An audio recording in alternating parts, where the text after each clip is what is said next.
এত রাতে আবার কে বাঁশি বাজায়? গ্রামের লোকগুলোর কি ঘুমের কোনো বালাই নেই? আওয়াজটা তো মনে হচ্ছে শ্মশান ঘাটের দিক থেকেই আসছে, কিন্তু ওখানে তো এখন কারো থাকার কথা নয়।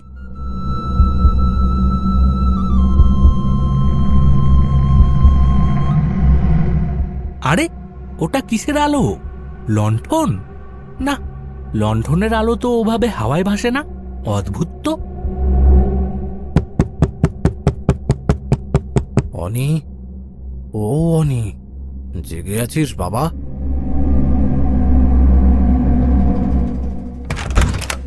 হ্যাঁ কাকা, এসো।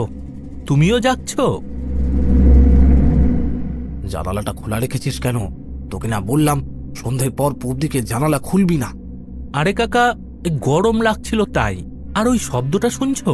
কেউ যেন বাঁশি বাজাচ্ছে, মনে হচ্ছে শ্মশানের দিক থেকে। চুপ কর, ও সব কোনো শব্দ না, ও মনের ভুল, বাতাসের শব্দ। শুয়ে পড়, শুয়ে পড়, আর খবরদার জানালার ধারে যাবি না। কিন্তু কাকা, বাতাসের শব্দে এমন সুর থাকে নাকি? আর একটা আলো দেখলাম। অনি, তুই শহরের ছেলে, অনেক কিছু বুঝিস না। তর্ক করিস না বাবা। এই গ্রামে কিছু নিয়ম আছে, রাত বিরেতে ওদিকে তাকাতে নেই। যা বলছি শোন, আলো নিভিয়ে ঘুমা।